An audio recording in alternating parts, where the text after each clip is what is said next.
Unahin ko muna si Pastor Gibuloy. Alam mo, Pastor,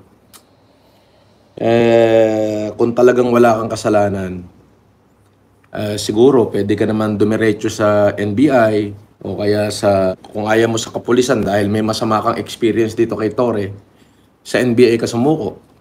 Ewan ko, baka ngayon, bago na yung administrasyon ng NBI, baka matitino na sila. Kasi ako, hindi maganda experience na nasubukan ko dyan sa NBI. Oo, dadami kaso mo dyan. Oh, totoo naman yon. Ngayon, siguro bagong admin na, kaya bago naman, hindi naman lahat ng NBI may maling ginagawa. May mangilan-ngilan lang. Sa lahat naman ng sangay ng gobyerno, laging may mangilang-ngilang bulok para hindi na nadadamay yung mga kawawang nagtatrabaho lang sa simbahan, yung mga taong simbahan, yung iyong mga mananampalataya. At the same time, may namamatay na, 7 na. Para naman dito sa mga kapulisan, wala naman ako masasabi sa inyo, sumusunod lang naman kayo sa utos.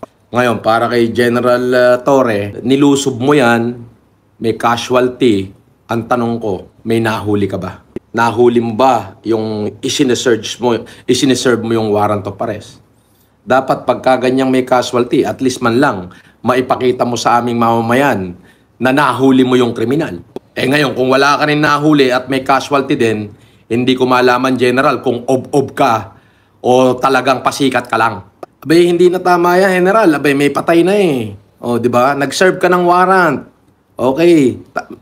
Kailangan bang may mamatay pag nag-serve ng warrant, General? Hindi, ato, opinion ko lang. Kayong dalawa, pagsasabihan ko. Natural lang, okay yan, tama yan, mag-serve ka ng warrant. Pero kailangan ba na magkaroon ng casualty? Kailangan bang may mamatay na taong simbahan lang? Wala naman akong pakialam sa pananampalataya nila. Lahat naman tayo, may kanya-kanyang pananampalataya. Mayroong Iglesia ni Cristo, may Katoliko, may born again. Ibig sabihin, yung bang taong simbahan ng Katoliko at taong simbahan ng born again, magkaiba ba yun? Hindi ba parehong taong simbahan lang din yon? Bakit kailangan may madamay na taong simbahan? Bakit kailangan may mamatay na taong simbahan? Wala namang kinalaman doon sa warrant yan. Pag ba nag-serve ka ng warrant, dapat ba may mamatay para maipakita mong matapang ka, General? Abay, kung talagang matapang ka, wag mong gamitin yung pagka-general mo. Halika, tayong dalawa, magsuntukan tayo. Wag mong gamitin pagka-general mo. Wag kang gagamit ng pulis. Tayong dalawa lang. Kung talagang matapang ka. Kailangan ba, pag nag-serve ka ng warrant, kailangan may mamatay na inosente? Kailangan may mamatay na sibilyan? Para ipakita mong matapang ka. Para ipakita mong, dapat kang masunod. Don't play God. O para sa iyo naman, Pastor Apollo Kibuloy, abay, sumuko ka na. 'Di ba? Nadadama yung mga sibilyan eh. Sinasabi ni General Torre, ginagawa mo silang human shield. Ayoko rin naman sanang maniwala, pero dahil nga nagtatago ka, ganun na yun lumalabas. So kung susuko ka, siguro naman, pumunta ka sa NBI, pumunta ka na lang sa DOJ, o kung saan ka pwede sumuko. O gusto mo sa Senate ka sumuko dahil yun naman na nag-issue ng warrant sa'yo. O para doon ka na lang magpakulong sa Senado na habang nililitis yung kaso mo. Para hindi nadadamay yung mga inosenteng tao. Tandaan mo, Pastor, maraming naniniwala sa'yo. Maraming nagmamahal din sa'yo. So hindi ka pababayaan ng Diyos kung talagang totoo yung ipinaglalaban mo. So yun, kasi dito nadadamay mamamayan eh. Yung mga walang kinalaman eh. Tignan mo to, 7 yung patay daw oh. Ngayon, ikaw naman, General Torre, tama ba yun na, okay, nag-serve ka ng warrant? Kailangan ba may casualty? Kung sasabihin mong hindi sinasadya yun, namatay na yun, pananagutan mo pa rin yun. Bakit? Ikaw ang lumusob doon. Ngayon, kung sige, ayan na, nilusob mo na, may nahuli ba? Support mo, ipaalam mo sa aming mamamayang Pilipino na nahuli mo yung kriminal. Abay, pagka hindi mo nahuli yung kriminal at ganyan na nangyari, may casualty pa, ay nasa iyo na lahat ng intelligence, nasa iyo na lahat ng kapangyarihan para malaman mo kung nandyan yan, wala ka namang nahuli. Ano yun? Ipinakita mo lang na siga ka? Ay ub-ub ka? O kita mo, mga may sakit sa puso yung namatay. Dapat yun, binibigyan mo ng consideration yun, General. Mas lalo kang magiging magaling na General. Dapat in-anticipate mo lahat na pwedeng mangyari yun. Hindi yung gusto mo lang ipakita na, General ako regional director dito, ako dapat ang masunod. Hindi ganon. Tandaan mo, General. Tandaan mo, weather yan. Maniwala ka sa akin. Baka mamaya, lahat ng mga nangyari na yan, dumating yung weather na ikaw naman ang pinipersecute nila. Ando na tayo, general ka na eh. Walang problema mag-serve ng warrant. Okay yan. Kung si Kibuloy yan, o kaya yung may mga ano, kahit mamatay yan, okay yan. Pag si-serve nyo yan pumalag Pero yung taong simbahan wala namang kinalaman, dapat in-anticipate nyo yun. Dapat in-anticipate nyo na may masasaktang sibilyan. Lagi yung tatandaan, kayo dapat ang proteksyon ng mamamayan. Kayo dapat yung huling sandigan ng maliliit nating kababayan. Ang nangyayari, parang sa tingin ko lang, according lang doon sa napanood kong video, ilang tao lang yung kukunin nyo, mas marami pa yung namatay kaysa doon sa inisyuhan nyo ng warrant. So, dapat matigil na yan ganyan. Dapat matapos na yan. So, hindi maganda Hindi maganda, General. Alam mo, General, nung nung nag-pandemic, naalala ko, binabanatan mo ako nun Di ba? Binabanatan mo ako nun, General, no? Hindi mo lang ako mabanatan nun. Hindi mo lang ako mabanatan nun dahil alam mo, ang daming general sa likod ko, di ba? Kinalimutan ko na yon. Naaalala ko lang. Kaya kita pinupuna kasi merong hindi tama, General Taong simbahan yan Yung may taong simbahan, may namatay 7.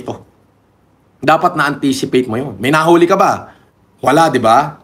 Ano yun? Papogi points lang? Doon sa mga kapulisan, wala akong magagawa. Alam ko, wala naman akong pwede sabihin sa inyo. Sumusunod lang naman kayo sa general nyo, di ba?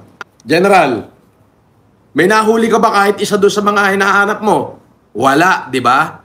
Anong utak kaya meron tong general na to? Bagay, no wonder. Nung namimigay ako ng bigas, sabi, wala daw bigas. Nung namimigay, kernel pa lang to nung namimigay ako ng PPE, wala raw akong binigay na PPE. Asan daw yung PPE? Di ba? Pero kinalimutan ko na yun kaya lang, nakita ko na naman, papogi na naman si Kamote. Ay, nako. Asa na? Ano na yung report mo sa taong bayan? General, nahuli mo ba yung isa-serban mo ng warrant? Kung nahuli mo si Kibuloy, okay yan. Pwede natin masabi yan na talagang nagkaroon ng gulo dahil ito si Kibuloy ginagamit niya yung mga sibilyan as human shield. No, kaso wala kang nahuli, di ba? Kahit isa, may namatay lang na 7 sibilyan na mga manggagawa ng church o taong simbahan. Wala kang napatunayan, di ba? General ka, dapat ilagay mo na lagi sa konsiderasyon yung mga pangyayari. Diba? Pinag-aralan mo yan Dapat in-anticipate mo yan. Na, dapat dahan-dahan lang. Dapat huwag kayong mananakit ng sibilyan. Ito lang ang target natin. Yun lang ang pakay natin. Itong nasa warrant of arrest. Ngayon, kung talagang nag-resist sila, pwede yun. Kaso, hindi, paano magre-resist to? 6 na pulis, 1 babae ginagapos. 6 na pulis, 1 babae yung ginagapos. Ngayon, gusto kong tanungin sa'yo, General, kung ano yun? Papogi lang? O you want to play God? O you want to prove that you're the regional director and they have to obey you? Ba, sobra naman tapang mo, General. Matapang ka ba dahil General ka at kaya mong mag-isa? O matapang ka dahil alam mong kaya mong utusan lahat ng pulis na nasasakupan mo para gawin yung gusto mo? Kawawa yung mga nadadamay Wala namang kasalanan yun, General Ngayon, kung si Kibuloy yan binaril mo, hindi ako magre-react May warrant talaga namang ina-avoid niya naman yung justice. So, okay ako doon. Pero yung civilian, parang hindi yata maganda yung General. Kasi noon, binatikos din ako niyan Hindi lang niya ako madali-dali noon. Gawa ng, ang dami ring General na tumatawag sa kanya. Colonel pa lang siya noon. Yung sa akin, opinion lang. Sa tingin mo, General Torre, may natirang karangalan sa'yo? Respetado ko yung inyong uniforme. Bakit ang hindi? Respetado ko yan. Yung uniforme mo, General ho yan Alam, mahirap kong abutin yan. Pero ang tanong ko, may nahuli ho ba kayo?